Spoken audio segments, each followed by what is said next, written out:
Yo, yo, yo, what is up, guys? Good morning, and welcome to One True Sport. It is I, Ashley. The Kick Ash Podcast is here every Saturday mornings via One True Sport. Thanks to those guys. I cannot be more thankful for those guys. Brass Ring Media, everyone included. Thank you guys as well for joining me every Saturday morning, 10:15ish, depending on what's going on that morning. But we always get going, guys, and I appreciate you for popping in. Whether you watch live or if you watch on replay, whatever you do, I appreciate that you do it. But today, man, all right, so these crowds, these European crowds, they put us to shame. They put us to fucking shame. I'm just going to say that.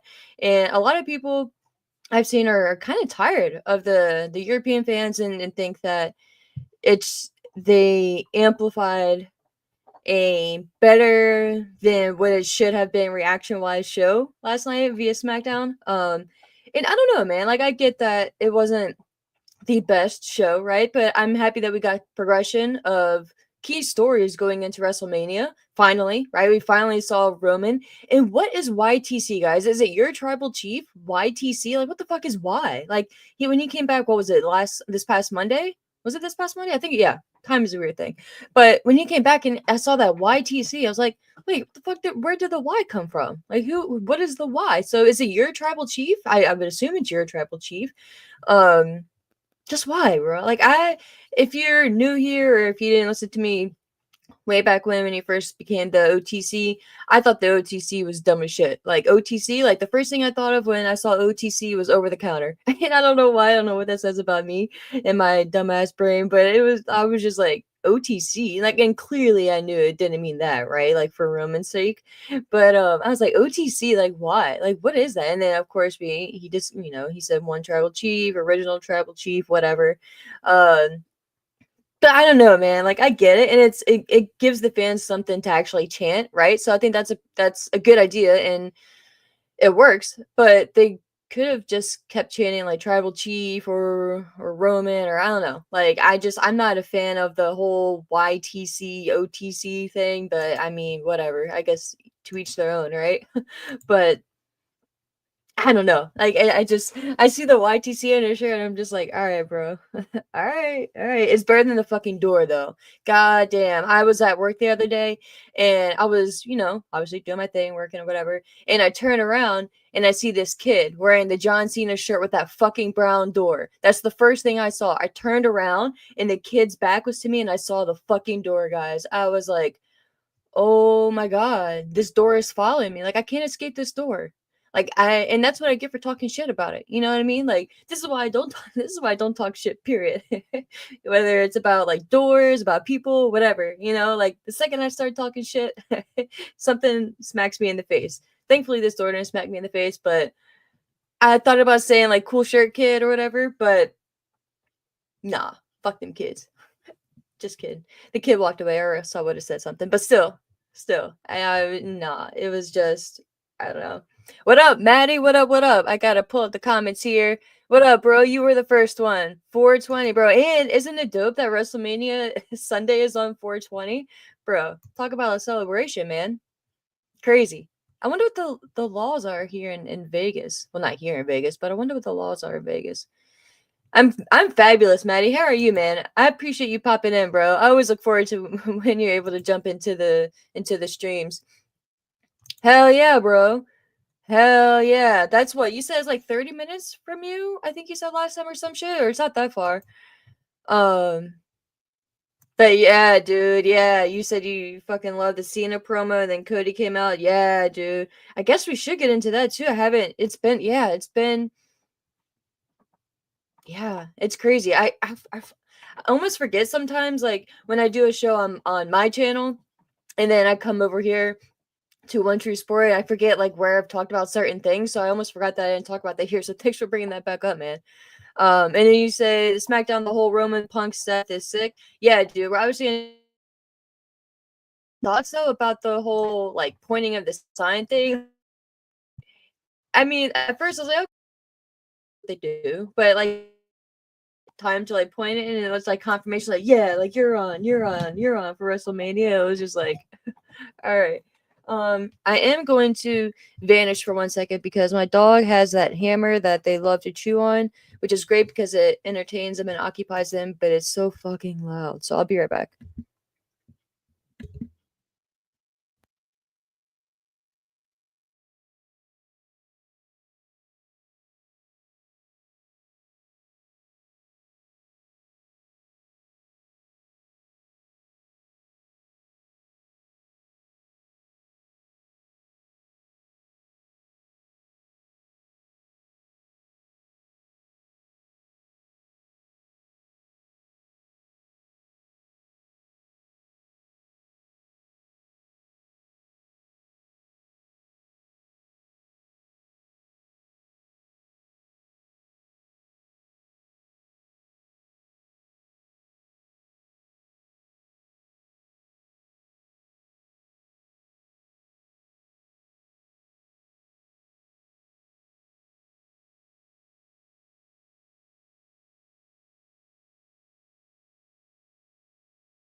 All right, sorry about that, guys. It was gonna drive me fucking nuts if I didn't remove that hammer from her.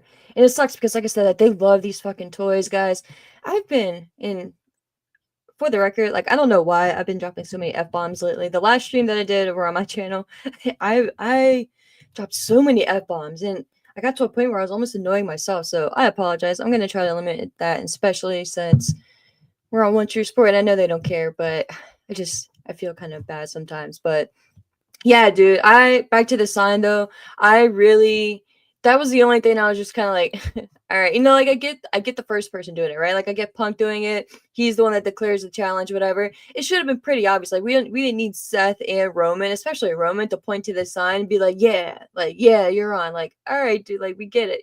Like I highly doubt that like you're gonna come out here, go through a brawl, do all this shit, talk all this shit, not have anything else to do for WrestleMania, and then be like, nah, I don't want to face you, Punk, at WrestleMania. I'm good.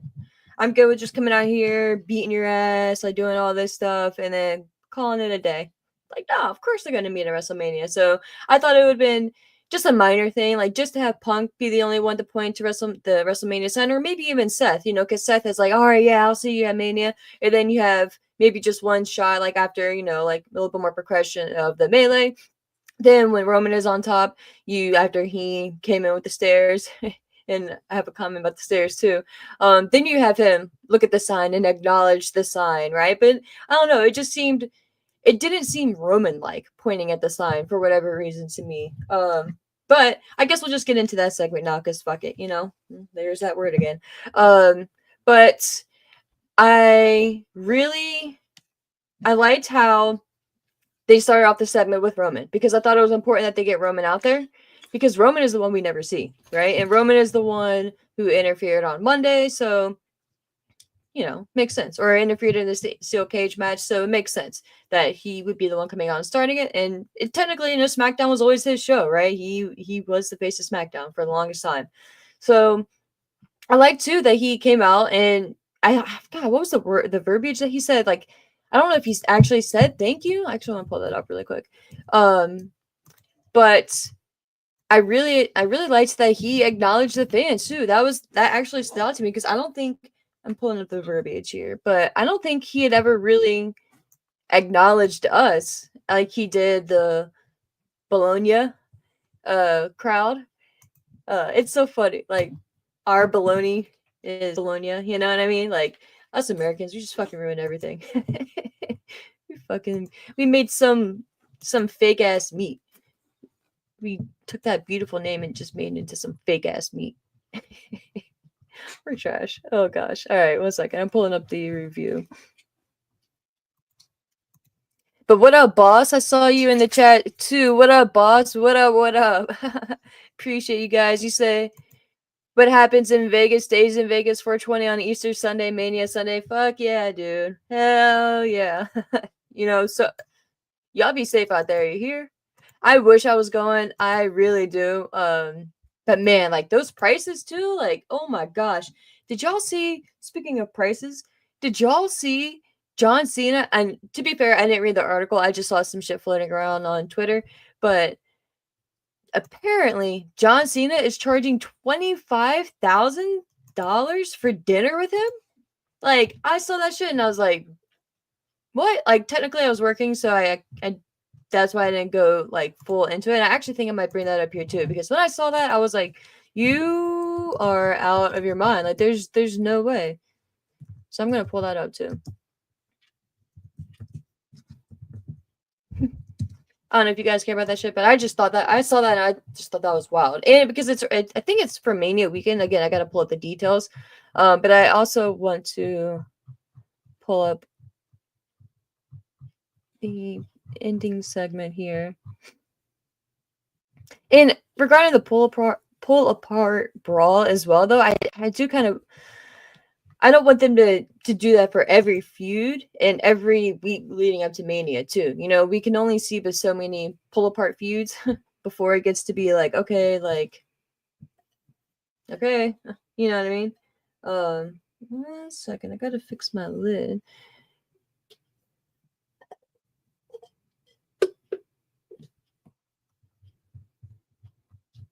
I did like that Punk or Cena or God, just called the same person twice. That Rollins was wearing somewhat of a more simple attire last night, but I think I mentioned it here. I don't know if it was here on my stream, but have you guys noticed that depending on what Seth is wearing that night out to the ring, what insane gear or outfit or whatever, his Titantron, it'll always be a Titantron to me, the colors and the theme match his attire, right? So we'll just say his suit, for instance. So tonight he had, or last night he had if you notice, like his Titantron was blue and his attire was blue. And I saw that somewhere on Twitter. I was not the first one that noticed it. I saw something like someone else had posted something on Twitter maybe a week or so ago. And I was like, really? And then thankfully someone else had made a video and I was like, oh shit, it was actually really cool. So shout out to, I don't know whose idea. I'm assuming it was maybe Seth's. So shout out to him because that's a really cool detail. But I really enjoy, like, now that I've noticed that, it's pretty cool and it always lines up too. What's up, Kyle? All right, here we go. Here's the main event.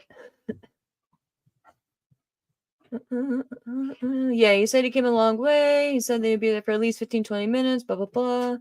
But wait, there was. Oh, they didn't. Oh, damn, that sucks.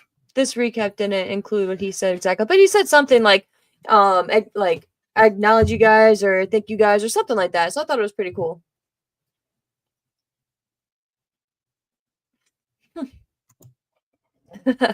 Sid Fishy, what up, what up? You say those ticket prices are my 420 budget for the entire year, bruh. Yo, shit, 25K? I'll take that. I'll take that for my budget. Shoot. Shoot.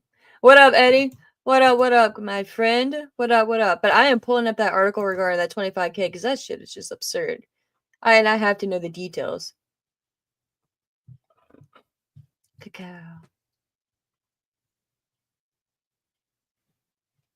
I'll go to Sports Illustrated. Hey, I was hoping it was my guy, Zach. What up? I knew Old Faithful would have the article. What up? Shout out to Zach Haydorn. My guy, Zach. The patriarchy. One of the patriarchies of Brass Ring Media. And I will be... Oh, that's right. I need to upload my double display view, but I have to share this article. Like, it would be sacrilege if I didn't. And we're gonna read this together, guys. And it's cool because it is. You can't see me though. No pun intended. But let me. I'll just remove that for now. But look at this, guys, right here. I don't know if you can see the highlight. Look at that. Shout out to Zach Haydor for the article, man. Via Sports Illustrated, si.com. My guy, man. My guy. He goes on to say, On Location is reportedly selling a special intimate experience with John Cena during WrestleMania weekend at an eye-watering sum. That's great. PW Insider is reporting that the live experience company is selling the $25,000 dining experience with Cena. Yes, $25,000. This year's likely WrestleMania main eventer, of course, John Cena. The experience is centered around Cena receiving a special Lifetime Achievement Award. What does that have to do with me? For the 25K, attendees will get to have lunch with Cena, hear stories and speeches, and see Cena win his award. The meal reportedly will take place at a 5-star restaurant on the Las Vegas Strip. Only 20, only 20 fans, guys. Only 20 of y'all out there will have the privilege of spending 25K for this. So get your checkbooks ready.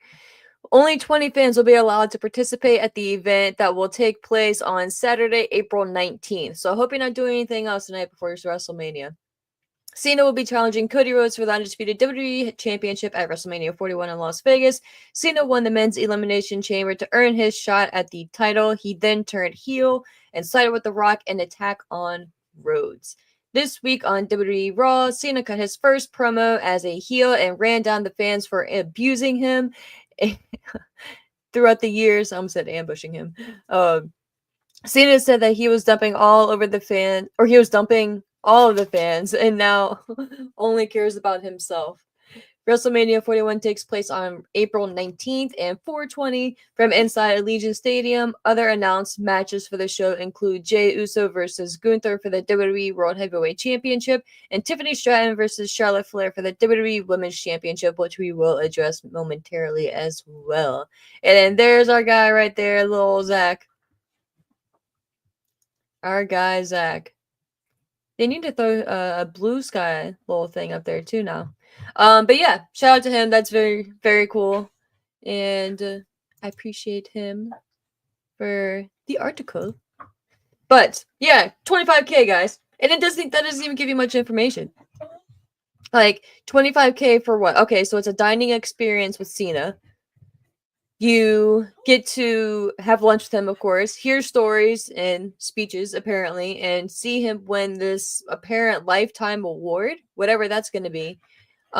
Which again, like, cool, I'm happy for him, but what the fuck does that have to do with me? Like, why do I wouldn't spend 25,000 to see him win a lifetime I don't know, man. Like, no shade and no disrespect, and hey, that's brilliant. Like, I'm happy for you, bro. Like, you deserve it, whatever, like, cool, but like not crapping on it at all. But like, if I'm gonna pay 25,000, like, I want to go, like, I want to follow John around. Like, I'm gonna see what he does during his day to day. Like, I want to like do some shit. Like, I want to like I don't know, like just take a helicopter ride or some shit. Like, I don't know, like, let's do something fun. Like for 25,000, like, all we're gonna do is sit there and eat, and I'm gonna listen to like some stories from, and who knows, like, so it's like a mini Hall of Fame for him. Like, nah, man. And so they're going to a 5-star restaurant on the Vegas Strip. Watch, wouldn't that be just rich AF if you pay 25K for the package and it does not include that meal? Oh, that would just, I would probably die laughing. Let me see if the PW one. I'm actually pretty curious now if it includes that meal. It better include that meal. It has to include that meal. Yeah, I'm just reading the PW Insider article as well because it was recently updated. Oh, okay. So there is an update. So I'm going to share this as well since Zach did his article. Oh, let me switch it really quick.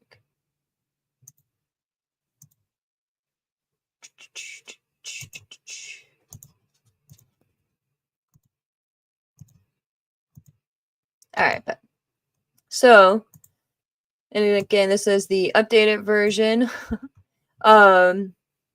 So apparently, John Cena is not said to receive a Lifetime Achievement Award. So a WWE spokesperson reached out to PWInsider.com and stated that while the Cena lunch is on for WrestleMania weekend, Cena will not be receiving a Lifetime Achievement Award. PWInsider.com received material that was issued by On Location listing the event and the award. So while there is no idea how the error was made, it appears that an incorrect version of promotional material was issued to some fans. We are also told the event is now scheduled for Friday, 4:18 afternoon, not Saturday, 4:19, which is much better because, like, I was just shitting on them for like, why would you schedule that for Saturday, the night before WrestleMania? There's so many things going on. Fucking WrestleMania is on night one. So how and why would you like? I'm sure John is not going to be wanting to spend some time with me. You know, if I was going to be one of those, I'm not going to say dumbasses because, you know, like, to each their own with their money, but like one of those people who spends all that money to go and have lunch with this guy. And how long is this lunch too? Is it like an hour? Like is it just an hour? Like, is it 2 hours? Especially since I'm not doing the speech now. Like, what exactly are we doing in this lunch? So I'm very intrigued. Like, I almost I almost want someone out there who is able to spend that kind of money be, you know, bite one for the bullet, you know, and take one for the team type thing. And let us know. Let us know what goes down in this lunch because I 25K, bro, like 25K, like what? And I don't even know if it's better or worse that we're not even hearing. It's not even like a lifetime achievement thing, and like, so what? Like, honestly, like, I'm gonna see, like, I want to know, like, I wonder if that lifetime thing. I don't know. I'm just so fucking intrigued by this now. I should not be spending this much time on it. But yeah, so I'm not gonna get into it right now because it's not even that important. But that's just wild to me. 25K, y'all. Like,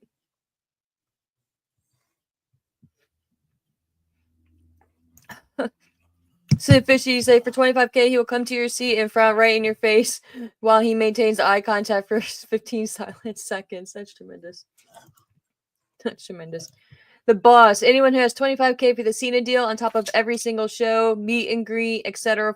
For the entire time in Vegas, better hit the jackpot at some point before leaving. That's the bottom line. Because the boss said so, 100%. Like, yo, and that's a very good point, man. Adding up all of that, like, that's crazy. Like, and okay, so maybe benefit of the doubt, maybe they're already a Vegas resident, so they already live nearby, so they won't have to pay for any travel, board, anything like that, even really eat out. So that would save you a crap ton right there. So maybe we'll go with that, but I don't think all 20 would be residents of Vegas because what would the odds be with that? You know, like, that'd be just kind of crazy.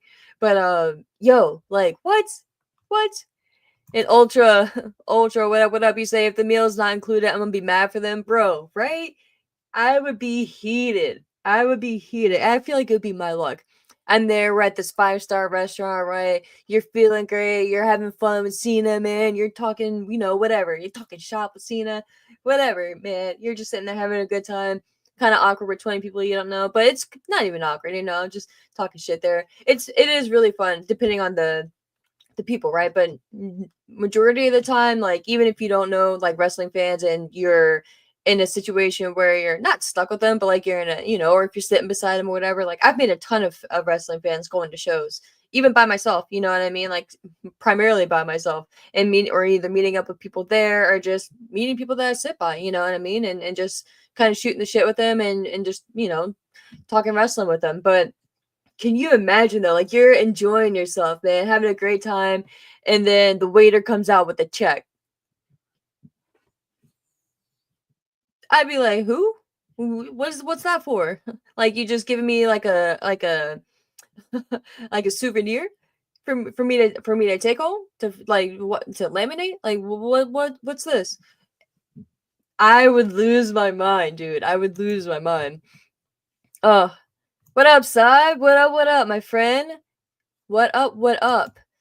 You say if you think the European crowds are wild, wait till they get to Glasgow. Yes, I was thinking about that this morning actually. Because I was watching the I think it was like the full highlights thing that they have on YouTube, and Drew's segment came up, and I was thinking, man, I was like, yo, like, I hope they find a way to get him on that Raw show because it kind of sucks, you know, he's been on Raw so long, and then now he's moved to SmackDown, which is he's been moved to SmackDown for a little bit now, but and they end up going back to Glasgow or to Glasgow, period. So they got to get him there. They got to get him there.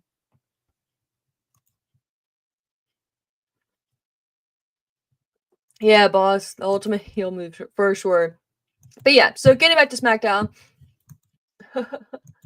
because y'all know me, there was off on my little tangent.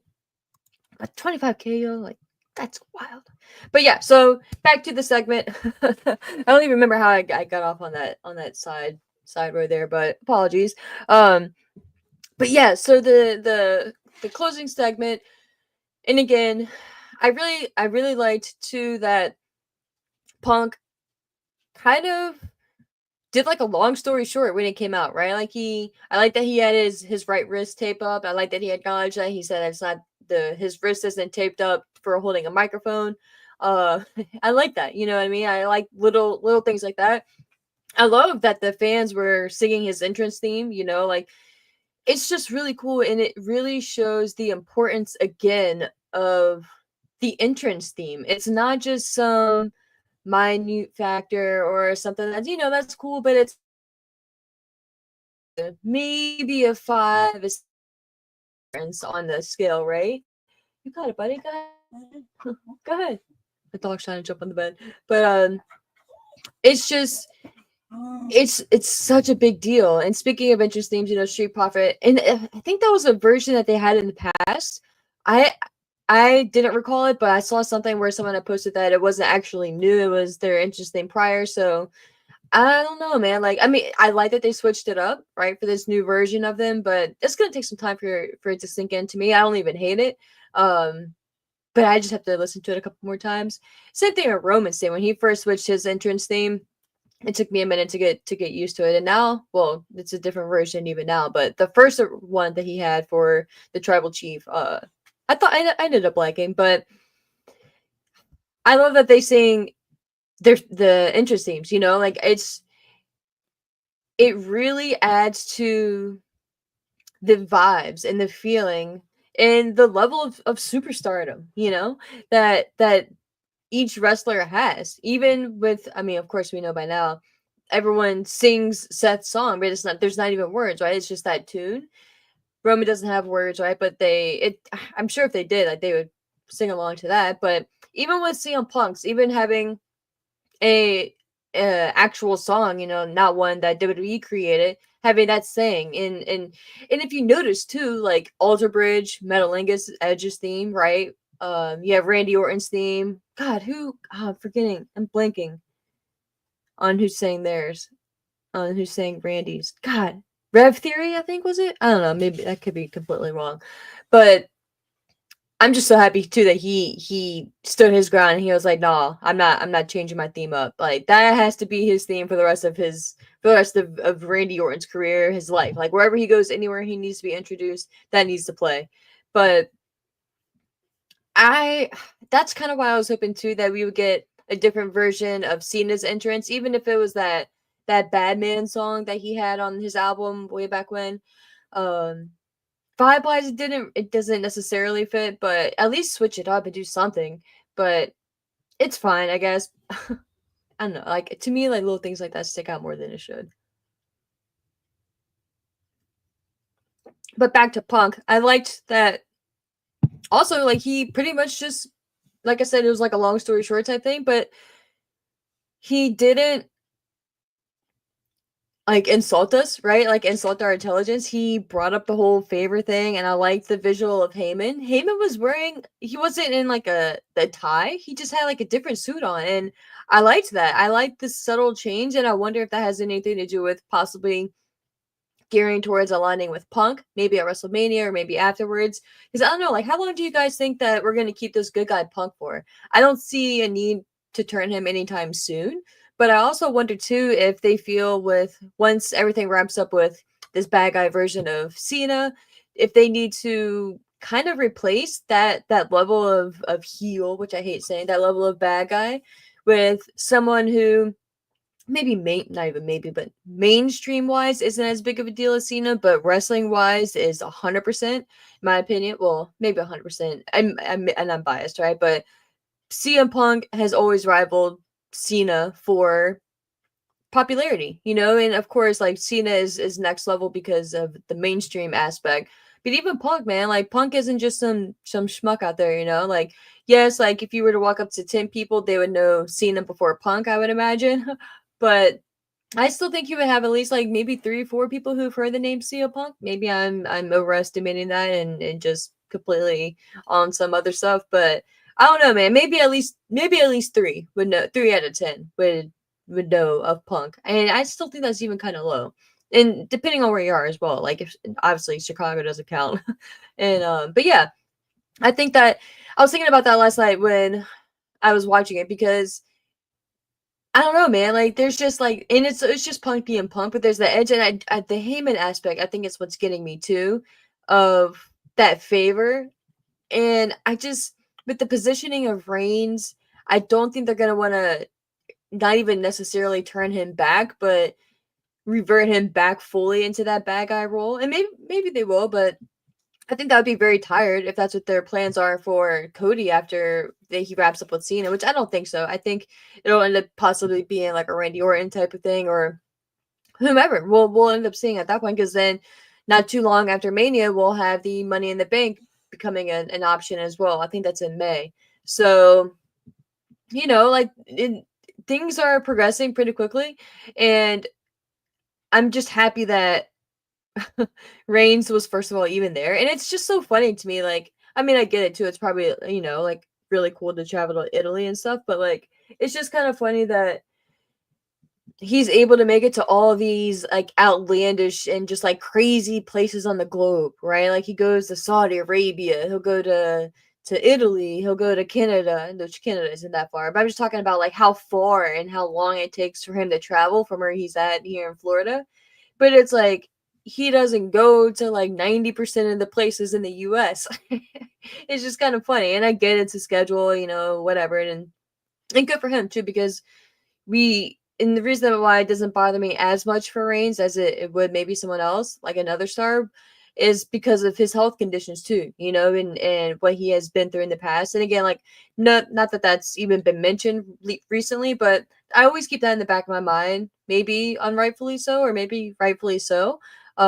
When I think about like, can Reigns show up? Like I was kind of getting not frustrated because that's too extreme, but I was like, like sitting there thinking, like, okay, like, when is Reigns gonna like kind of like with Cena, like, okay, like we're in Mania season, like we're on the road to WrestleMania, like this is the time, like it's March going into April, guys, like, hello, knock knock on that door, knock knock, hello, like we're trying to see you, so I'm happy that he was at least there, but with Reigns, I give him a little bit more slack just because of that aspect too. And again, like he could be completely, and I hope I'm not, like that's my whole point, right? I want him to take more time than the average main eventer, right? A main event wrestler at his status would and at his level would, even more. Like Brock Lesnar, for instance. Like I'm not even like Brock Lesnar. That bothered me more than Reigns, right? So, and primarily for that reason, because no need to stress the guy out health wise, like physically, because traveling does take a toll on your body. It's not an easy thing, especially what they're traveling to go do right now. Normally he's going out there to do promo segments and stuff, but still, it's not just like an easy thing. It's not the most rigorous thing, right? I mean, he got in a private jet, he flew over there. I mean, he did get into a pull apart brawl, but still, there is physicality. So my long story short is, I respect the fact that he's even still doing this, because I'm sure at this point, dude has just got stupid money in the bank. So, but he does have what, like 5 kids, I think, some crazy like that. Like, I think he has 5 kids and it's like 2 sets of twins. Like, what are the odds? Like, if and you guys think that this bloodline thing is ever going to end, it's not. It'll maybe take like a back seat for a couple years, just until a new batch can get into the business. But like, this shit is never ending. Dude has 2 sets of twins, bro. Like, what? Come on. So yeah, continuing on though with SmackDown. Um Charlotte Flair and Tiffany Stratton, guys. I I am I'm almost at a loss because I don't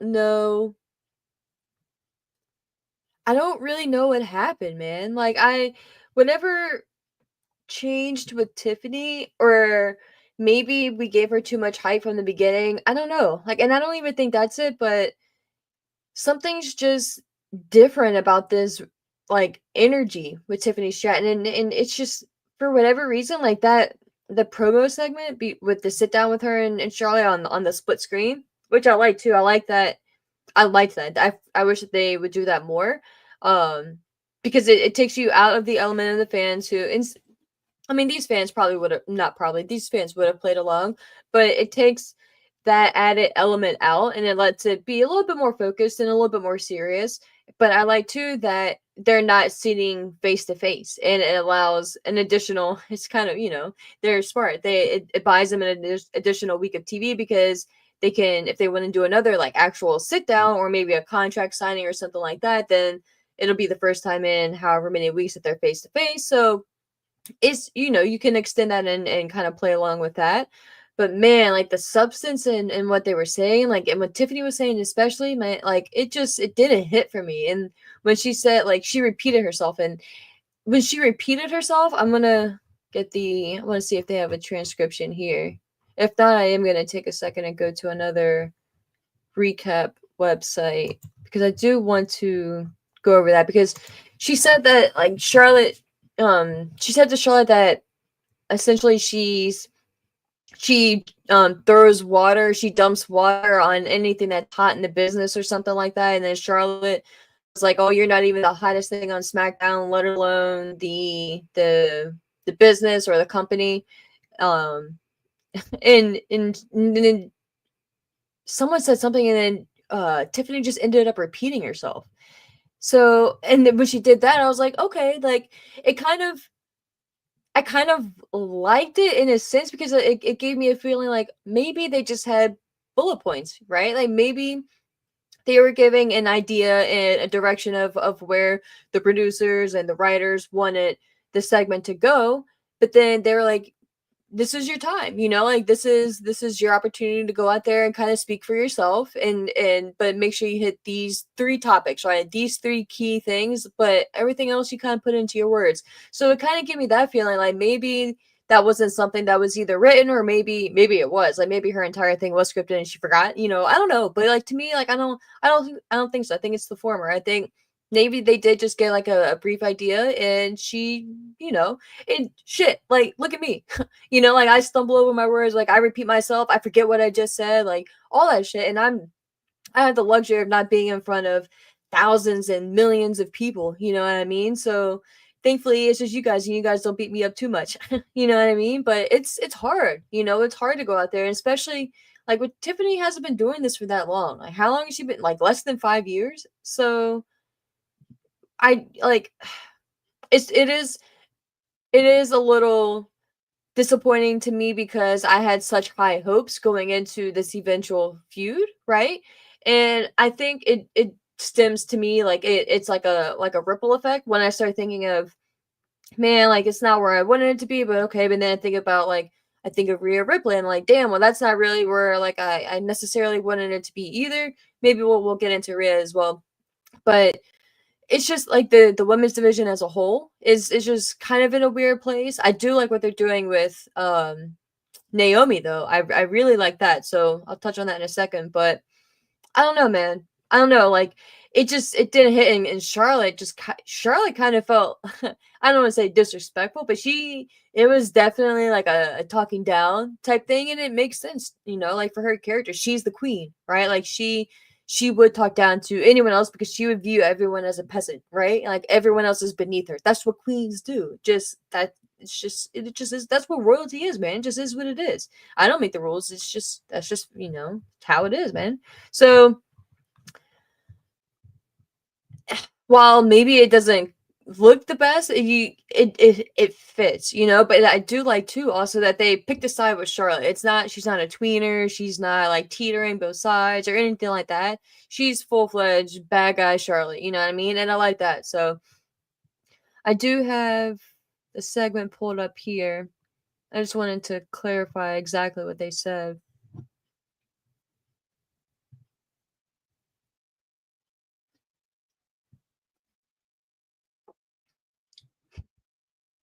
All right, so yeah, Charlotte interrupted and said the queen goes first. Flair and Stratton isn't special for being compared. Oh, I'm sorry, Flair said Stratton isn't special for being compared to her because everyone is compared to her. Flair said having blonde hair and being able to do a backflip isn't enough to warrant the comparison, which I thought was kind of funny. It's pretty accurate. It's not accurate, but like when you think of Tiffany, you think of how beautiful she is, right? Obviously she's a blonde, and like the backflip she does is like just pinpoint. Like she does a fantastic job at it, like normally, and so I just kind of chuckled at that because it's like, like that Charlotte took a lot of the shit that people just like give her crap for and like threw it at Tiffany, which I thought was pretty clever. um, Stratton said Flair was once her biggest supporter, and now she couldn't even look her in the eye when they were in the ring together. Flair said she's the only woman in the locker room who will tell Stratton the truth. Stratton said Flair finds the hottest thing and throws water on it. Flair said Stratton isn't even the hottest wrestler on Smackdown, let alone the entire company. Stratton says she has her entire career to beat Flair's accolades. Flair said Stratton will be lucky to have a job when she's Flair's age. Stratton said the WWE Universe doesn't bow to Flair, they run on Tiffy time.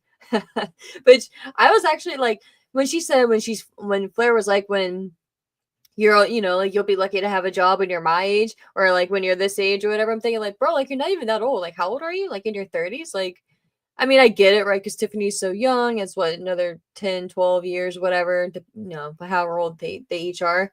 So I get it, right? And I ain't even mad at it, but you just normally don't hear people like, you don't hear the wrestlers like really like draw attention to their age unless it's like a scene, unless it's like the idea is like a retirement or like that's kind of like the vibe. So between that and I just really felt like this was kind of like a more freestyled segment, which I kind of enjoyed, even though it wasn't, technically that great, like that impactful. And I thought Tiffany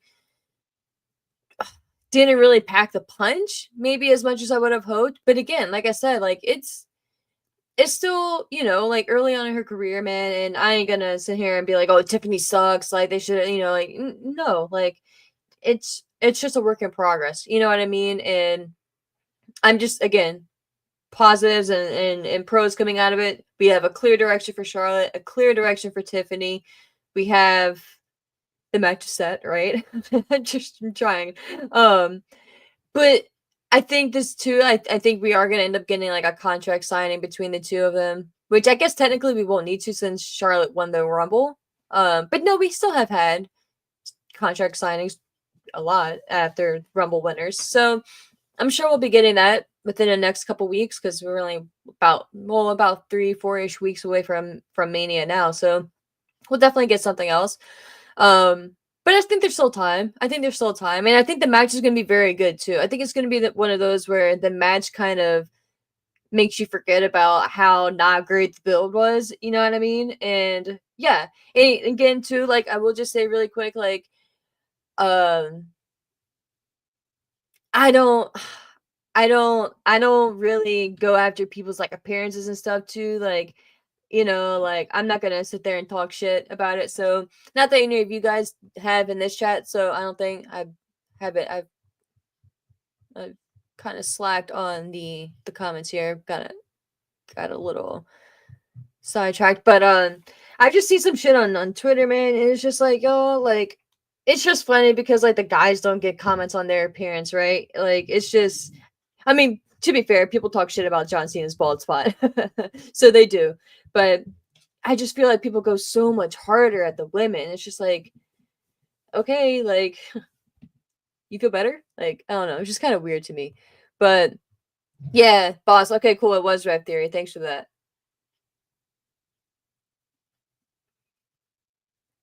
Oh, boss, man. I've actually thought about that. I don't know. I've thought about that, but I haven't thought about it. And I'll have to get back to you. I'll have to get back to you on that one because I've put a little bit of thought into it, but I kind of I would want like a compilation, and we'll get back. We'll get back to that one. What up, James? What up? What up? I appreciate you, man. Thank you. Yeah, boss. What bloodline chapter are we on? Well, how long ago was that when Heyman said we were in like the third inning or some shit? That was what, like a year ago, 2 years ago? Was that not last year's WrestleMania, the Mania prior? So Mania 49. So maybe the 5th? I don't know. I don't know.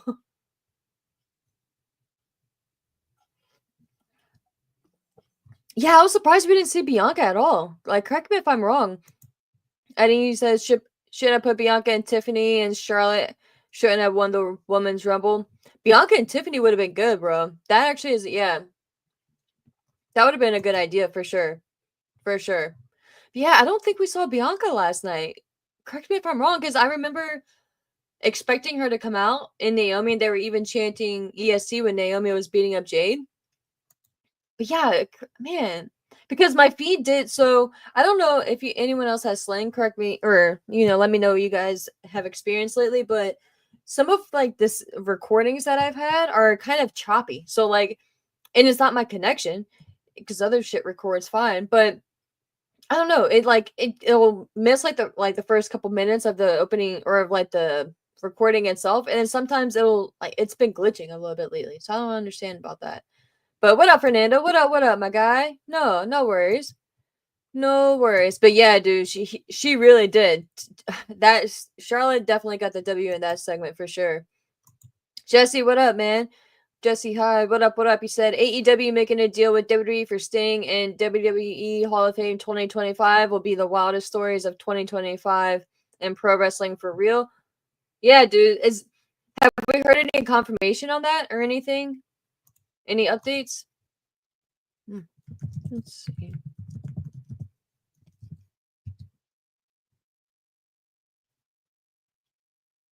Okay, well, let's see. Maybe there's an update 2 days ago.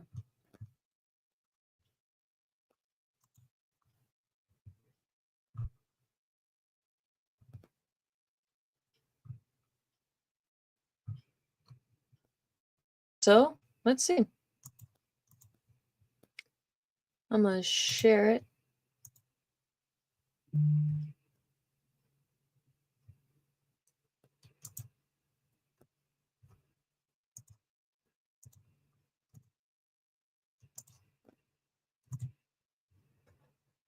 All right. So, AEW Sting appearing at WWE Hall of Fame 2025 update. And this is via WrestleTalk.com. So, shout out to the guys at WrestleTalk. Wonder if I can pause this ad because it drives me nuts. Thank you.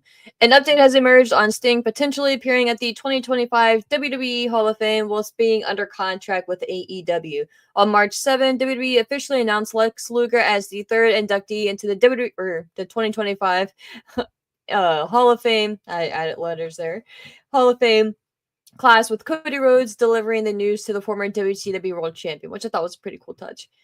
As ever with WWE Hall of Fame inductees, there has been speculation amongst fans as to who would be the name to induct Luger at the ceremony in Las Vegas on Friday, April 18, with Luger himself naming Sting and DDP, Diamond Dallas Page, as his preferred choices. However, due to Sting being currently signed to a form of AEW Legends deal after retiring from competition 1 year ago, it's not been known whether the Icon will contractually be able to appear at the WWE event. According to Fightful Select, shout out to them, WWE were planning to make overtures to Sting to appear at the ceremony if they haven't already done so with Luger, and those close to him reportedly informing WWE that Sting was Luger's preferred choice to induct him. However, the report also noted that Sting told people that he likely wouldn't be able to induct Luger into the Hall of Fame due to his contract with AEW. Sting is set to appear at WrestleCon Las Vegas over WrestleMania 41 weekend, with WrestleCon announcing today that the Icon was set to appear on Saturday, April 19, as well as his originally advertised date on Sunday, April 20. Over the last several weeks, Fightful learned that Sting's original plans called for him to only be in Las Vegas for WrestleMania 41 week with a limited schedule. However, now that has been expanded. We will provide further updates, okay. So yeah, guys, I hope that oh shit, did I leave that up there the whole time? Sorry about that. Sorry about leaving that comment up there. If that blocked y'all's view. But I'm a terrible host. But and again, disclaimer, I know WWE is not the most, like, yeah, let me help you help me type thing company, and they are not the most friendliest, and they have kept their bubble super tight. They have kept their ball solely on their court, and you couldn't even drive down the street to get to the court type thing. So I totally get it. However, Tony Khan has said, and Tony Khan has the opportunity to be different and to not be stingy is the only word that I can think of, and it's not the best word. And stingy sounds very judgmental on Tony Khan's part because he legally has no reason to play ball or to be forthcoming or to do anything to help WWE out at all. But to me, this is not to me this would be a win-win for Tony Khan. And you can use it for selfish reasons as well. I think that he has the opportunity to a build up his rapport back with the fans, and I don't, hear me out. I don't think that it's, like it's dropped dramatically, but he has lost some of the AEW faithful, right? Like he has with the whole Ray Phoenix thing, Malachi Black, Miro thing, like he like holding those people hostage, Ricky Starks. He did have a little bit of a bad stigma come out, either rightfully so or not. Like, look, I'm not saying this is fact. I'm just speaking what has been out there, right? I'm just don't shoot the messenger type thing, right? Um, but between that, how the stories haven't been or weren't that great last year, week to week, things like that, just like little things like that adding up. It and then obviously the whole CM Punk thing. But that again, like I don't even 100% blame him. That was a mutual like fuck up for multiple parties in that situation. But he has an opportunity to look like the hero in this situation, right? Like if WWE were to approach him and be like, "Look, like what they did with TNA back in the day, right? With Ric Flair." I think that if WWE were to reach out to AEW to Tony Khan and be like, "Look, I wonder who would even do it, right? Like, I wonder who would be the guy to reach out. Would be like Bruce Pritchard or somebody? Like, who would it be? Um, if they were like, look, we want to induct Lex Luger, we are inducting him. He wants Sting to induct him into the Hall of Fame. Like, we're not going to do anything. We're not going to exploit Sting. We're not going to hype it up any more than what we're not going to overhype, right? Like, we're not going to try to get another appearance out of it. We're not going to try to have him an extended introduction or anything crazy like that. It's just going to be exactly what every other inductee is getting and gets, and that's pretty much it. Like maybe we'll do like a quick video package. We'll reference just his wrestling history from like the WCW footage that they have, right? And maybe not even hype up I'm sure they'll show him at some point when he did stuff into WWE, but God, maybe we should do a show one day on just try not to cuss as much, but just the terrible job they did with handling Sting when he finally made it to WWE, just wild.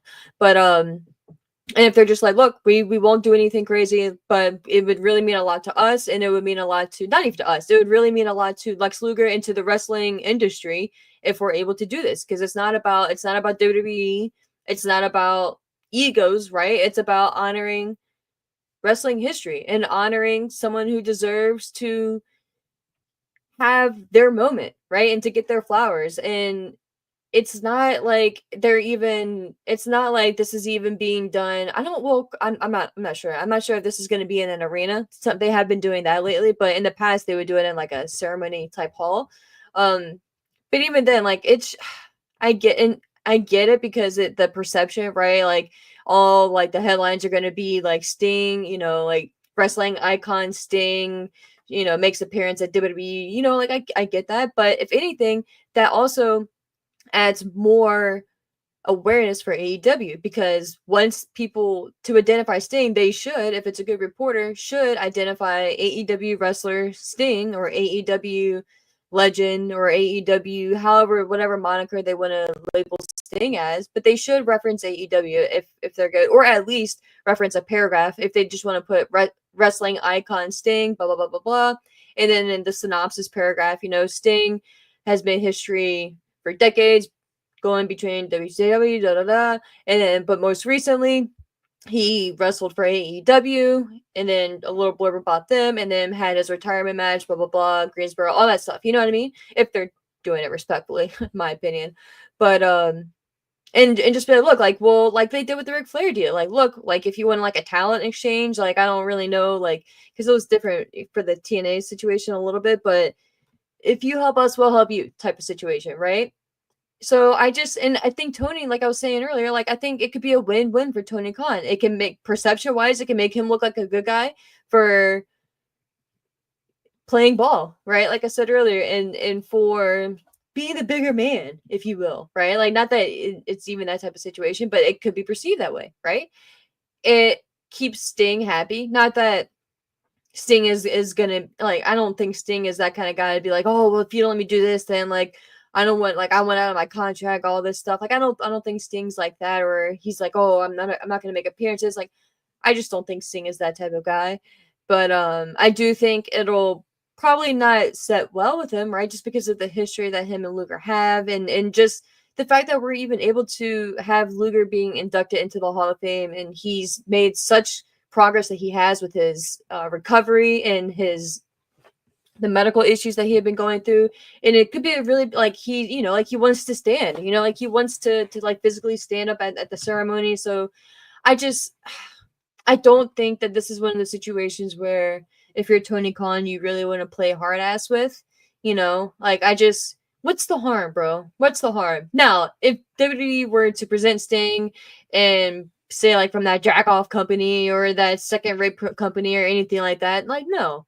And I would if I'm Tony Khan, maybe have them reference Sting as AEW Sting, AEW icon Sting, AEW legend Sting, whatever. Like if you want to preface it, if you want to have a banner like they did with TNA, right? So for instance, when Mickie James was coming out at the Royal Rumble a few years ago, when Vince was still here, and that was the first time, they had her come out and the banner underneath of it said TNA Impact Women's Champion Mickie James. So have it labeled. You don't need to make it a deal, but you should acknowledge it. If you're asking for a favor, then you should do your part. So I just think that there's a lot of pros that Tony Khan can get out of it. And by him saying no, like, okay, well, like, what does that really accomplish? You know what I mean? Like, yes, it'd be really cool for DDP to still be up there, and DDP like deserves his own reintroduction because he's just amazing, and the like the amazing work that he's doing in helping people's lives is incredible.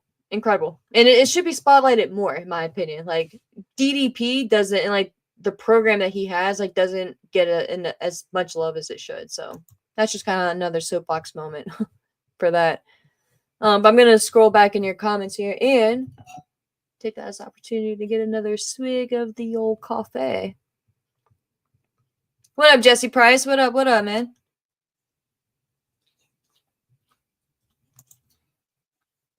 Fernando, yes, sir. He said Charlotte proved how valuable experience is last night. Yes, sir. Yeah, Eddie. Yeah, it was just not good.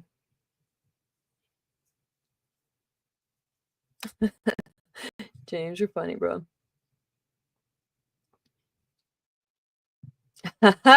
Sigh. You said if we want Sting, if WWE wants Sting for a night, AEW should ask for Cody for a night. I guess they're not asking for Punk. Could you could you imagine if WWE was like if Tony Khan was like, okay, yeah, like I'll give you Sting for a night, but I need we'll do a talent exchange. Like I'm not gonna have them obviously wrestle, but like we need something, like just something, some type of oh shit moment, And WWE is like, all right, we'll give you Punk. Bro, I would die laughing. I would die. That was good, sign. Tremendous. Could they say never in wrestling, but I think that's a well, I mean shit, look at all the stuff that happened with Punk and WWE, but I think that's different still. Like I don't ever think there's any way Punk would ever go back to AEW.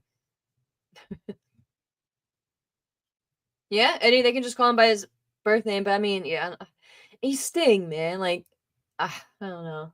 Can you imagine they're like the icon Steve Borden, which no disrespect, but like it's the icon Sting, man. Like it's Sting.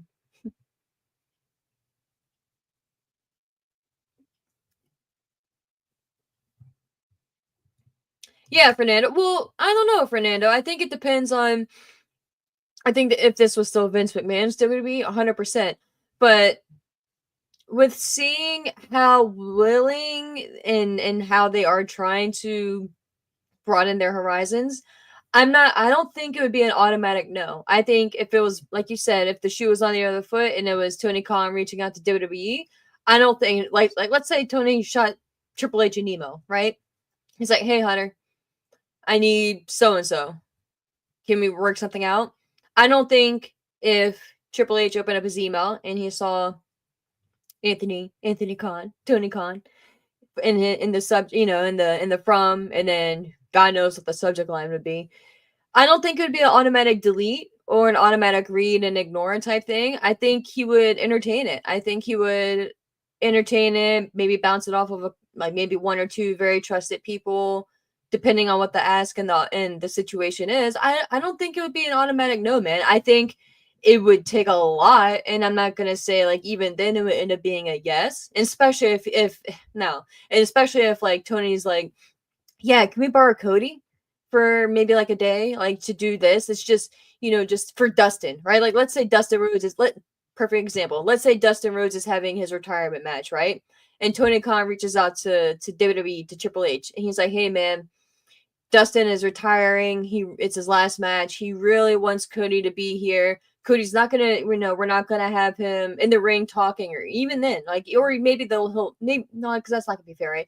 We'll be like, look, we're not gonna have him like hype up anything specifically. We're just gonna have him just strictly come out and just reference Dustin, maybe a little nod to the past, but nothing like that, and just kind of be almost like a peacemaker type thing, right? Like a merging of both worlds.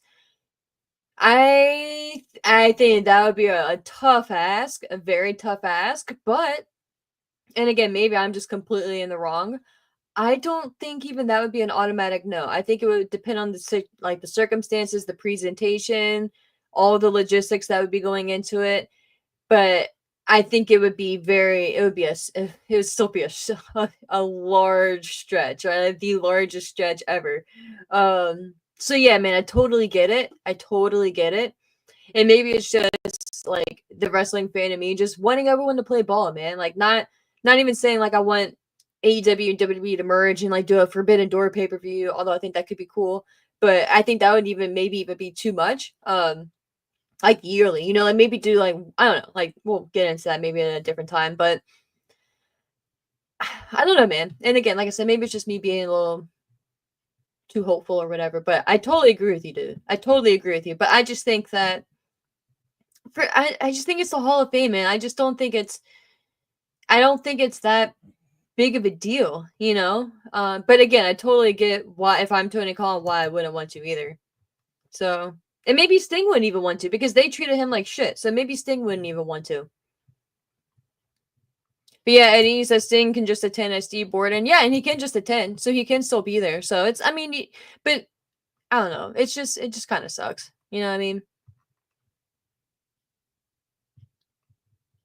Mm-mm-mm. What up, Mike? What up? What up? What up? What up, man? Yeah, James, we'll give you Punk. It's fucking crazy. Sting for Charlotte.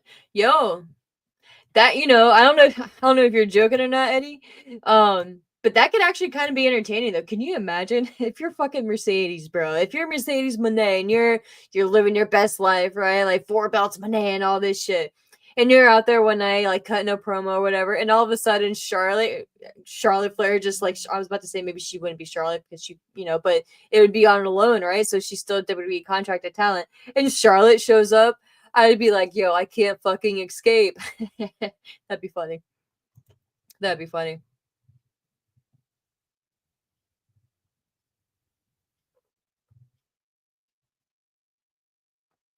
Yeah, I'm like, I don't know, man. Like, I get it, man. I fucking love being petty and like the drama and stuff like that too.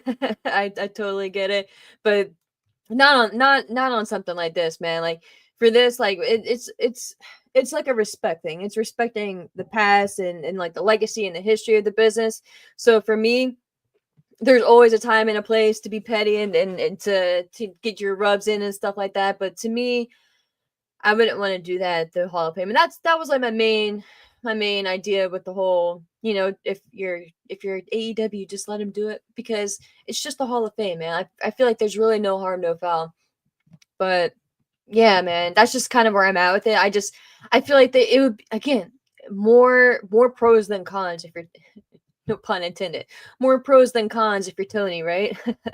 But yeah, wrapping up with SmackDown though. We did, like I said earlier, we mentioned the Street Profits. Their music will have to. It'll take a little bit to sink in and get used to for me. But even like their entrance when they come out and they're doing their thing. It just like it doesn't match. Like it doesn't sync up for me. Like their excitement, their energy doesn't sync up with this music and the vibe. So I just gotta get used to it. But it's cool. It's fine. It is what it is type thing. You know what I mean? um but yeah, I do want to touch on John Cena really quick before we start wrapping up the show and the promo that was, guys. The promo that was. It First of all, the fact that it was on at 3 p.m. in the afternoon was just incredible. I loved every single second of it. I know some people didn't like it because the scheduling and all that, and they maybe got some spoilers, but shit, dude, like other parts of the world have to deal with that out like every week. So to me, it is what it is. Like suck it up. You know what I mean? Or just stay off of your phone. It's really not that hard. And just avoid it. Like you can avoid it for a couple hours if it's that big of a deal. But to me, I just rearranged my day. I forgot about it, and I was like, oh shit! I realized that like 1 o'clock is like, yo, Raw is on at 3 today. Let's go. And I love that. I love that.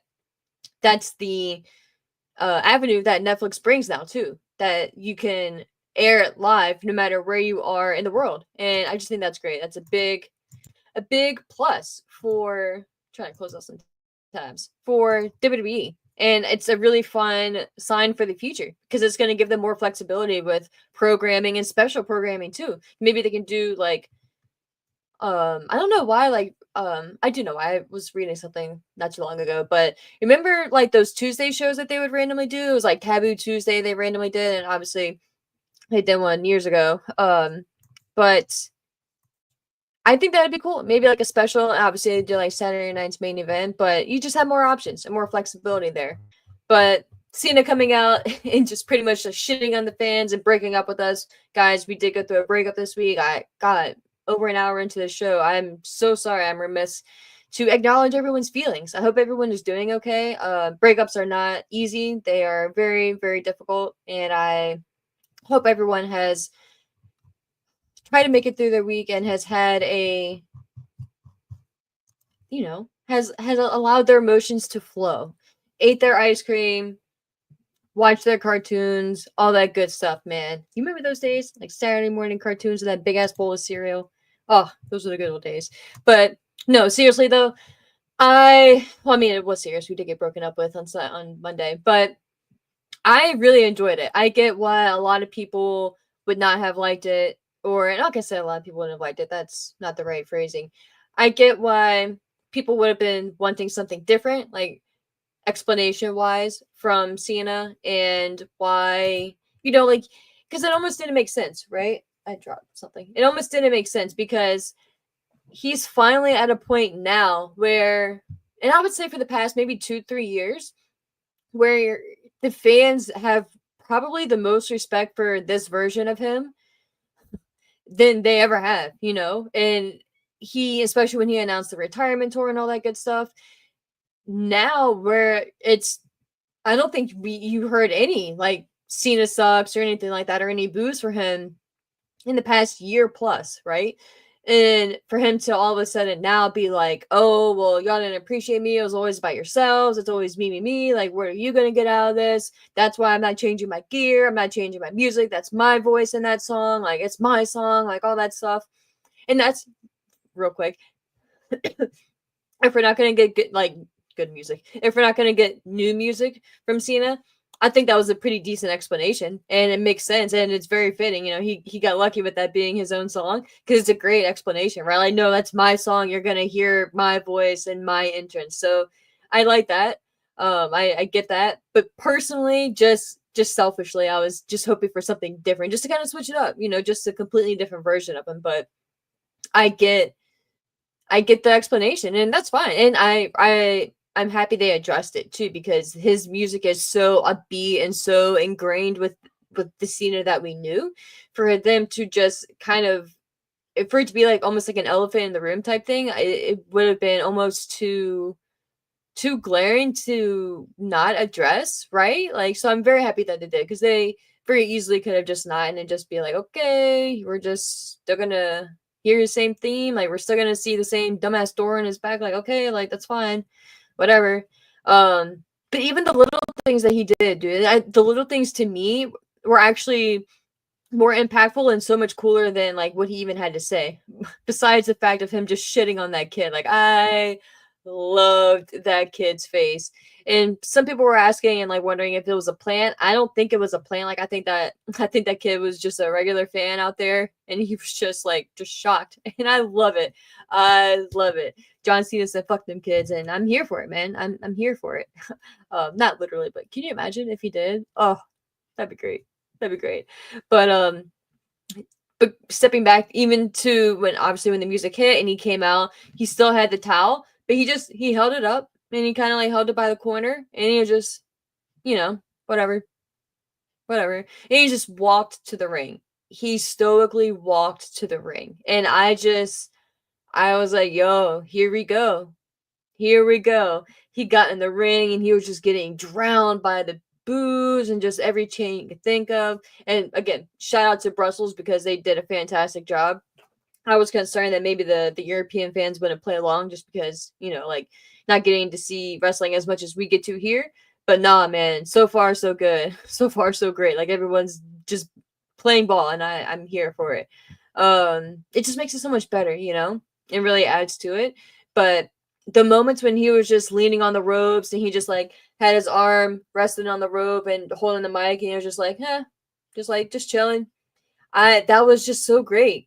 So great. And he was like, "Oh, y'all are making this too easy for me."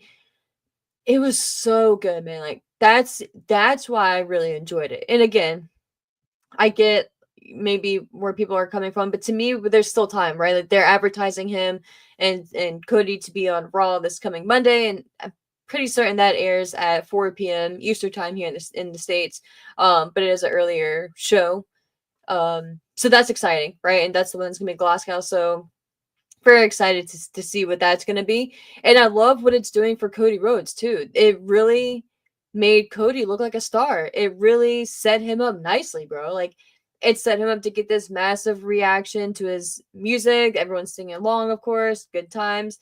And they're just singing Cody Rhodes, you know, like it's, you know, like the Cody Rhodes. Like it's so great, dude. It's so great. It really adds that layer to Cody, like I was saying earlier, like with the entrance and all that. But you have that times the rub is I don't want to say that because not that Cody really needs the rub. It's like I don't know, like who am I to say who needs a rub? But like it's kind of like the effect that he's getting from Cena from being in the ring with him, right? That is just crucial to really elevating Cody even more into that next tier. So I think they did a great job on Monday, and I think we will be getting more explanation on this coming Monday as well. So I'm not too stressed about that.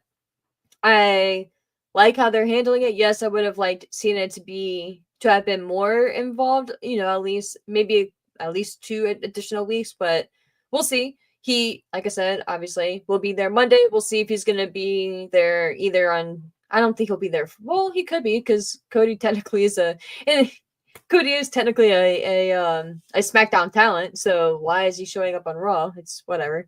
But and if you're Gunther, man, it's like, yo, I'm the champion because like you're supposed to be on SmackDown. Like, why are you here? But whatever. So yeah, we will be getting that. It'll be interesting to see how and what plays out in that regard, and if Cena will be following up on the following Raw.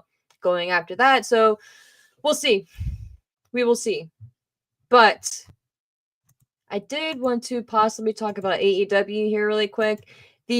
What I do want to bring up, because I'd love to know some of your thoughts really quick, before we jump off, and that is in regards to Spike and the baseball bat and those nails being stuck in Moxley's back and the gruesomeness of it and all that good stuff. How did you guys feel about it? Because again, I was working that evening. I depending on the show, I will go on Twitter just to kind of see like what's going on in the show to kind of get an idea of what I'm going to be watching when I get home. Unless I know something big something big may or may not be happening, I may just wait to get home and not to spoil anything. But it just depends on the show and what's going on. But I saw the picture of the nails in Moxley's back, dude, and I was just like, oh my god, and the fact that Wheeler Yuta couldn't, and maybe he was amplifying it a bit, but I don't know, man. Like he was trying to pull it out, and it wasn't coming out, and it was pulling Moxley's skin, and the referee had to come over and assist. It was just gnarly. Like it was just not something that I would have ever expected to really see. And again, like if you guys haven't heard me in the past or whatever, I am not one of those that's like, ooh, like blood or nothing like that. Like I'm here for it. You know what I mean? I've gone to a GCW show in the past, so it's fine. But to me,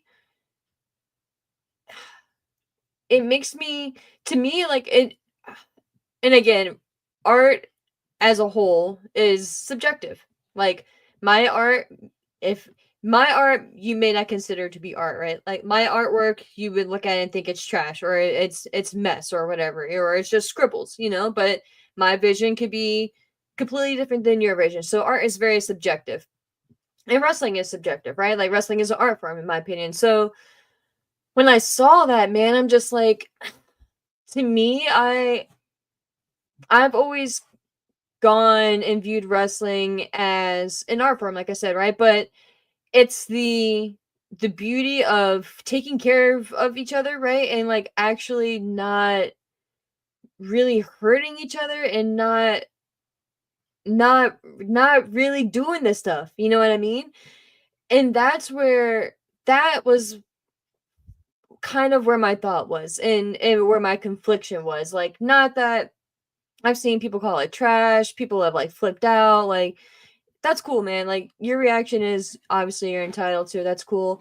I wasn't like, what the fuck is this bullshit? Like, what the fuck is this garbage or anything like that? To me, that's literally what my first thought was like, what are we really like? What are we really doing? And it just really left me with more questions, just for maybe myself or just like wrestling as a whole, than that storyline or that match or anything like that. And I'm not even gonna necessarily say I disliked it or anything. I didn't really know how to feel because I don't know, man. Like I've just, like I said, always viewed it as one way, and I get the hardcore aspect of it. I get, I get what people do, right? And I get that version of it, and that's fine. And if that's all it is, then okay, then that's cool. But to me, like when we have stuff like that, and it's like it's in the dude's skin, and I don't know, like to me, that's where I was just like, it's one thing where like you're bleeding, you get cut, stuff like that. You get smashed with light bulbs and light fixtures. You go through like a plane of glass. Like okay, like fine, fine. But like when you have a baseball bat with, I'm assuming it was nails or just like some version of spikes, like sticking out of your back into where like they have to be careful pulling it out. And again, like I'm sure I'm not an idiot, right? Like I know it was probably what they say gimmicked, right? Or they were very safe, and I'm not questioning anything in that regard, right? Like I'm not questioning the players involved, the items involved, nothing like that. I'm just questioning like how I'm really supposed to feel. Like maybe this is like a therapy session. So thanks guys for your free time. But yeah, like I didn't dislike it, and maybe I'll go back and rewatch it again after I read some of y'all's comments. But I was just like, I don't really understand like how I'm supposed to feel. Like because that's kind of easy, you know. Like I can go out there and swing a baseball bat with spikes and like fuck somebody up, you know, like and tear their back up. But to me, man, wrestling is about, I don't know. It's just about more and just something bit different. And again, like maybe I'm not saying I'm right or I'm wrong. I'm just trying to figure out like how I'm supposed to like view it. You know what I mean? And again, if it's just something as simple as, like I said, an art form, and this is what their masterpiece was, and this is what their creation was, and okay, cool, that's fine. Um, maybe that's just not for me, and just not what I watch wrestling for. But I think everything else in it was fine, and I God fucking respect the hell out of Moxley for doing that. And he drove, what was it, like 11 hours to get to the show, so I respect that like 100%. So no disrespect or nothing like that. If anything, if anything, I give him more respect, and that's kind of my whole point to this, because dude went through a gruesome sequence there in for, I'm not gonna, not to say for what, but for us, man, for the love of the business, for the love of the fans, for the love of what he does, and because he's a sick dude, right? So I dig that, man, and I love that, and I appreciate that, and it's nothing in that regard. It just made me like really just wonder, like, okay, like, are we, like, is wrestling like getting to a different place? Like, are we getting more, mm, I don't know, more edgy or more realistic? Like, I don't even know what the phrasing would be. So that's just kind of where I was at with it. It was, you know, like if I assumed Moxie was gonna retain. We're on to Mox and Swerve now, which I think is going to be a very good match. I'm very much looking forward to that, and I'm curious to see if they pull the trigger. I really don't think Swerve is going to be the one leaving with the title, but we'll see, and we'll see what the build is, because I think it's very important, the build for this one, more so maybe than other matches that we've seen. So I hope they do. I hope they handle this with care, because Swerve isn't just someone that you put out there just to lose to Mox. You know what I mean? So I hope they handle that well. So we'll see. We will see.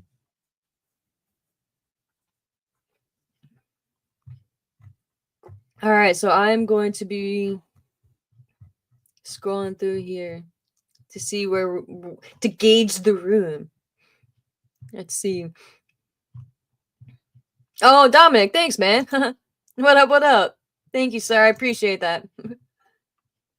That's the OG.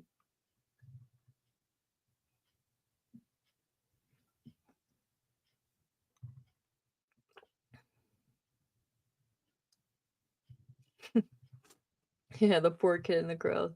Sorry, I just had to scroll back and kind of play catch up. Yes, you said I feared the worst with Cena and Cody, the two most over dramatic over actors in the business, but they're off to a great start. Facts, dude. Very good phrasing. Yes, and that was a good point too. I meant to mention that earlier. Byron Cutler, what up, man? Shout out to you. You said now that Jade Cargill lost, I feel confident in Naomi's chances. Yes, and that was I really like that. I really like that they had Liv. I mean, of course, with the interference of Naomi. I really like that they had Jade lose, because it gets that singles victory streak. Right? She hasn't had too many singles matches, right? It's been primarily in tags, but it gets that pressure out there, and like that undefeated pressure out there. And Liv is a great opponent, and it makes sense. So I think that was very fitting for all the reasons, really.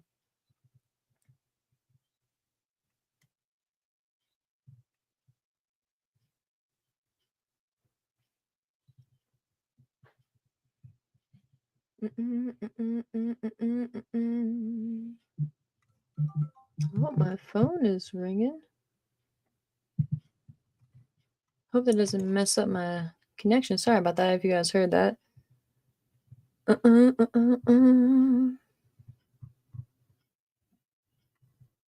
Ooh, Eddie. Okay, here we go. You said I have zero respect for Moxley. Damn. Damn. All right, so some interesting responses so far. All right, so Eddie, you said I have zero respect for Moxley. Mike, you said gore, gore, gore. It was a gore horror film, gore. James Weston, what up? You say Moxley's a masochist. Take away the self mutilation. He's just another guy. No impact, no press. Of course, it makes great television, but without it, he's just another guy. Oh, I fucking hate spam calls, bro. I like that. Side note, I like that they do this thing now where you can preview like the voicemail that's being left. It like as they're leaving it, it like pops up as like words or whatever. And it's like, hi, I see your car warranty has recently expired. That should expire like 2 years. I don't even have that car. Like, what are you calling me for? I'm streaming, man. Like, what are you calling me for? Yeah, Anita, New Jack, Foley, Terry Funk would be proud. Yeah, and again, like Mike, that's a good point, man, and I get it, but I don't know, man. I don't know. It's probably just me. And that's what I think it was too. He fucked it up and they went too deep, and that's and I think maybe it wasn't supposed to be that bad, but like, bro, like, I don't know, man. It was a lot.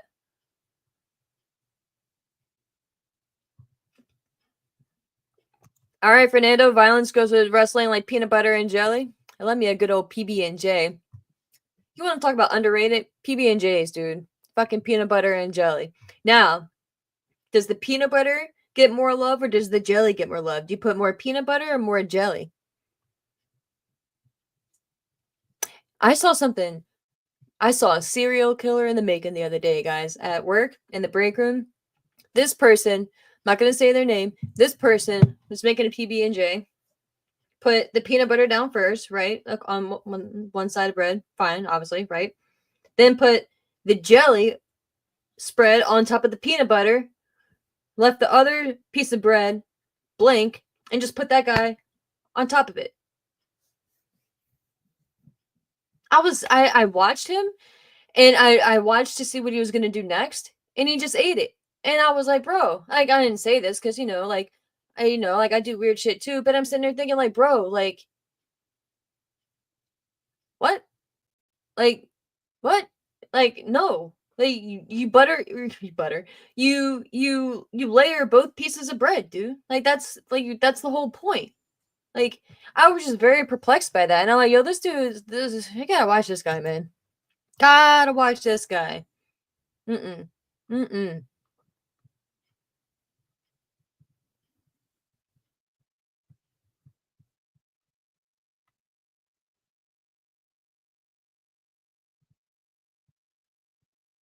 Mm-mm-mm-mm-mm. Spike stuck on Moxley's back was beautiful, Fernando. Yeah. It was bro, it was just wild, man. It was wild. And then the spikes in the head, dude, like what the fuck?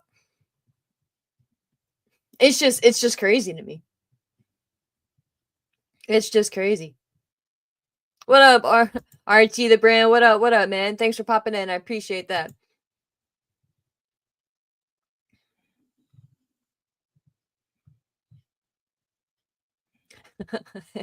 You guys. All right, Jelly gets more love for you. All right, Fernando. See me, I'm more peanut butter. I'm a little bit more peanut butter love than the jelly. Or do you people use jam? Some people use jam.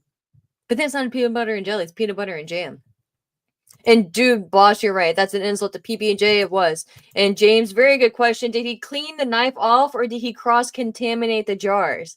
Guess what this psycho did? He cross contaminated the jars, man. That's very good question. That's another reason how I knew.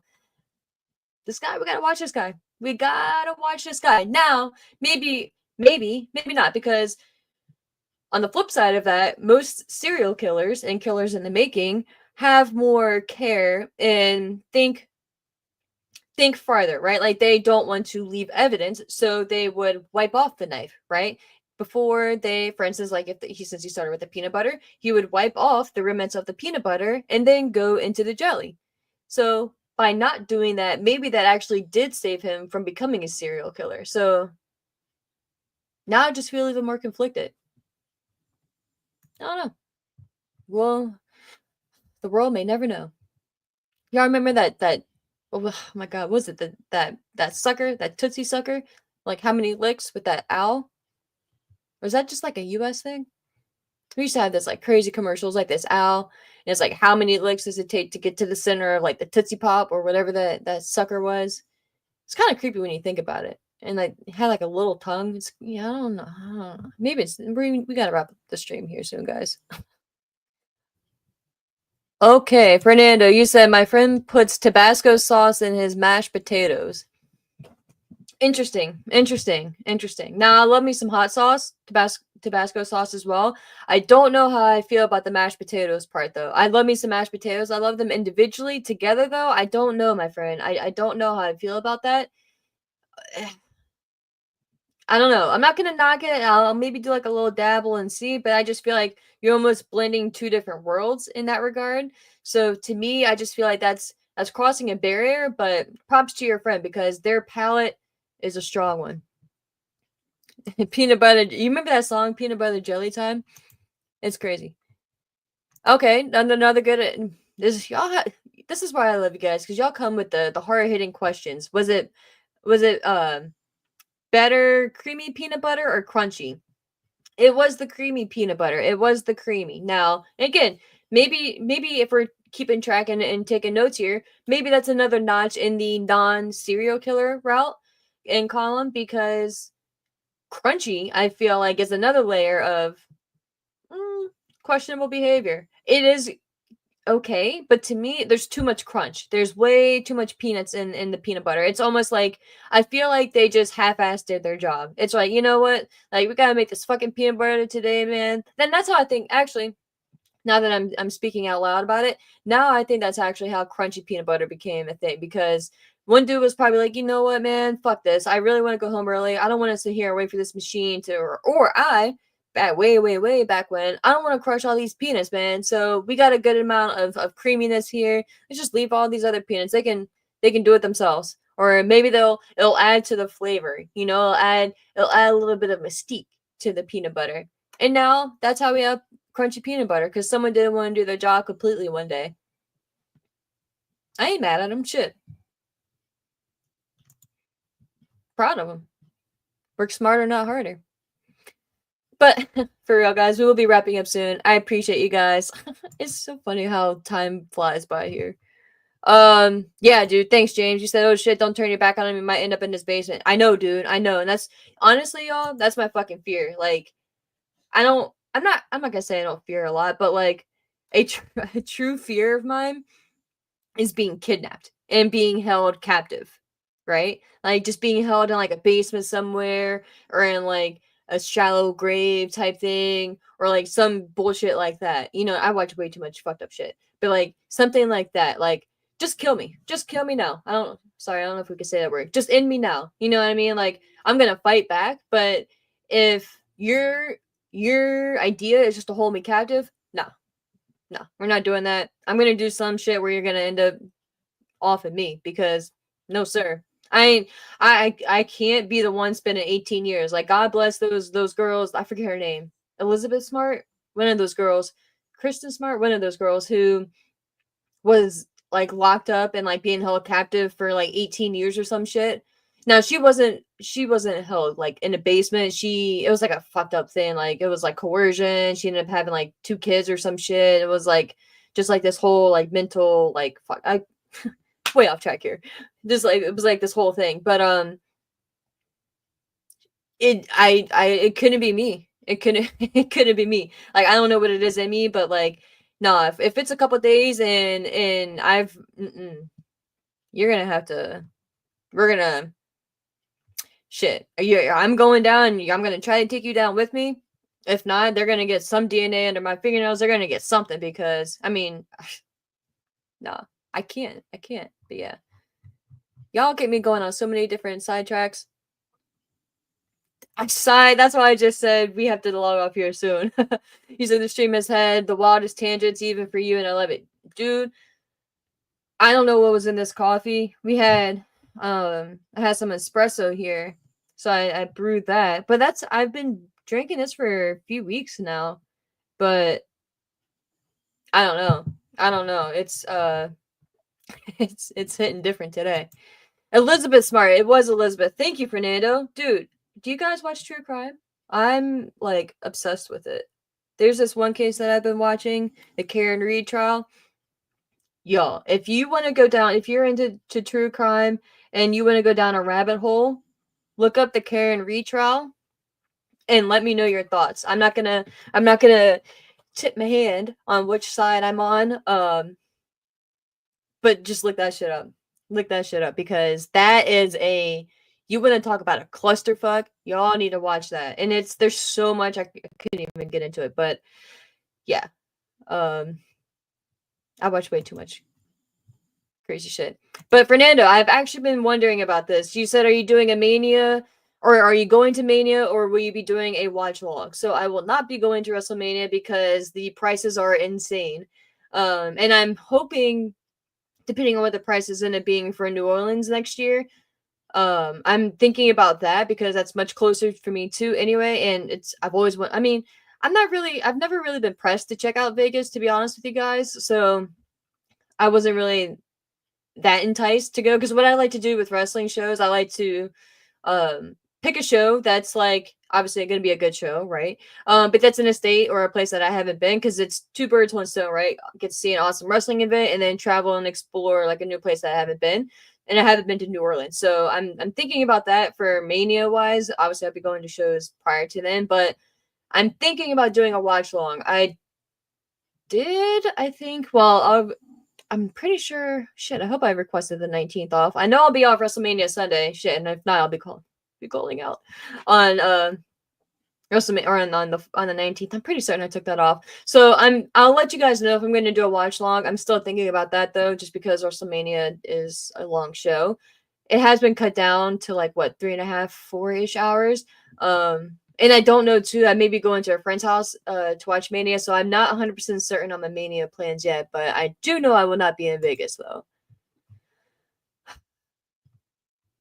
Yeah, dude, James, I trust me, I know. Yeah, but if like some guys are on some shit and they don't feel it, you know. I've seen girls kick some guys in that area and they're just really fucked up on some other shit and it doesn't even phase them. So it's rough being a female out here, guys. It's tough, man. It's tough. It's tough in the streets. Fernando, you said, did you hear about them group of girls that were chained up in a house for years in Cleveland somewhere? It was a big deal. It was in the news for a while. No, dude, no. I don't know why it sounds vaguely familiar, but no, I don't. But it's funny you mentioned Cleveland. Well, not funny, but I had to go to Cleveland, specifically Cleveland, for training for my full-time job last year. I had to go there twice for a week plus. And the hotel we were staying, it was a group of us. The hotel we were staying in, the we actually ended up having like a small situation. This guy was drunk. He was messing with one of the girls that was in our group. Like followed her back to her room and just all this stuff, and then just not great, right? But long story short, the next day, because she ended up reporting it. She ended up reporting it because it was scary for her, right? But also she just wanted to get a different room. She just wanted to go to a different floor in a different room and like to the floor with us because they had her on the 6th floor and the majority of us were on like the 3rd and like 2nd floors. So yeah, it was just not a great situation. But yeah. So the I guess the front desk worker downstairs, because they were talking to me because I was me, the girl who had the situation, and then like one other person, but I was the one besides the girl who saw him because he actually spoke to me and said some stuff earlier, and he was obviously, well, not that you guys know, but he was drunk and just whatever. It's nothing new, right? Like I've whatever been in situations like that, so it wasn't. That's why it didn't bother me that much because it's whatever. But the woman was like, Cleveland is a high area. Ohio itself, well, it's no pun there, but a high influx area of human trafficking. I don't know if I hope I don't get our stream like flagged for some words because I know YouTube is sensitive, but for transportation of humans, I'll say. Obviously with Canada being not that far away, the border and stuff like that.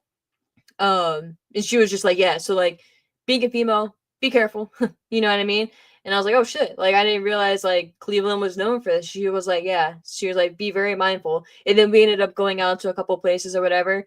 And we ended up going into a gas station. And sure enough, on the back of the stalls in the women's bathrooms, there were like those signs where I was like, do you need help? And just like, call this number if you see this, like, and like a whole description and stuff. And it's just like, bro, like, it's real. It's real out there, man. Oh, son, no way. You said I'm planning on New Orleans Mania? No way, dude. Ah, okay. Okay. If you're planning on, I'm definitely gonna take it more seriously. Let's go. That would be great, dude. That would be so cool. Okay, Jane just said my girl watches true crime shows all the time, so yeah, I watch true crime shows. You're funny, James. Yeah, my life is wrestling and true crime, pretty much. So yeah, but we're going on 2 hours, guys. I always run my mouth way too long. Today, like Sai said, I've gone on way too many tangents and way too many all the things you can think of. That's been today. So I appreciate you guys so much, man. I truly do. Y'all make my Saturdays start great, and I really appreciate it. Y'all could be doing a lot of other things. Y'all could be watching a whole like a shit ton of other channels, right? Like I feel like my homepage has just been like more and more like new channels, which is cool, man. I love seeing the community grow, so no shade on that, but it just makes me appreciate you guys even more. So I thank you guys for either watching live, if you're watching on YouTube, or if you're watching on Twitter. I need to get with Zach and see if there's a way to view like the Twitter. Like I y'all know me in technology. I don't know if like when you're watching on Twitter, you can pull up the comments. If there's a way I can like pull them up to see, or if like you can even comment on the Twitter things. I don't know. I need to do more research on that. But yeah, because a lot of people watch on Twitter. Like a lot of people end up watching on Twitter, which is cool. I didn't even never even realize that, but I appreciate you guys so much. Thank you guys for popping in. I appreciate you all. Sai, I'm not gonna name everyone because I'm gonna forget some people or just miss some people. So I appreciate everyone. You already know that, guys. And RT the Brain, you said you were a first time listener, man. I hope first time, long time. I hope you end up being, man. I hope you end up coming back and definitely subscribe here. Obviously to the One True Sport channel if you are a first time viewer here. If you want to check me out, if you feel ever so inclined, go for it. I have my own little channel here on YouTube. It's called Kick Ash Podcast. As you can see by the dope overlay that my guy Sai made. But yeah, I go live there on random days and times because I'm just a disorganized human being when it comes to that. And I can admit that. But I appreciate you guys, and it's not a plug, but they say to like turn on notifications or whatever. So if you feel so inclined to check out a live, go ahead and do all that stuff. If not, that's cool too. You can catch it on replay or catch it out whenever or not. That's cool too. I just appreciate you being here right now. But everyone for popping in, I appreciate you all. And one final thing before we dip out. I will not be here next week. I will not be here next week on Saturday morning's live stream. So apologies in advance. I will be traveling. So have to take care of some stuff next week. I will be out of the state. I will be out and about. But I will be back the following week. So back to regularly scheduled program next week. So RT the Brand, we're normally live here every Saturday mornings around 10 a.m., 10:15 Eastern time. We will not be live, at least myself, next Saturday morning. I'll be back the following week. So special programming note, right? But nah, seriously though, thank you guys again. I appreciate it. I hope you have an awesome weekend. There's nothing too pressing coming up this weekend, right? I also would have done a preview show or whatever for it, but it's actually fun. It gives us a little break. So enjoy your weekend out there, guys. The weather's been kind of nice, so I hope it's nice where you're at as well. But if not, use it as an excuse to stay in and watch and enjoy some wrestling, guys. Take care.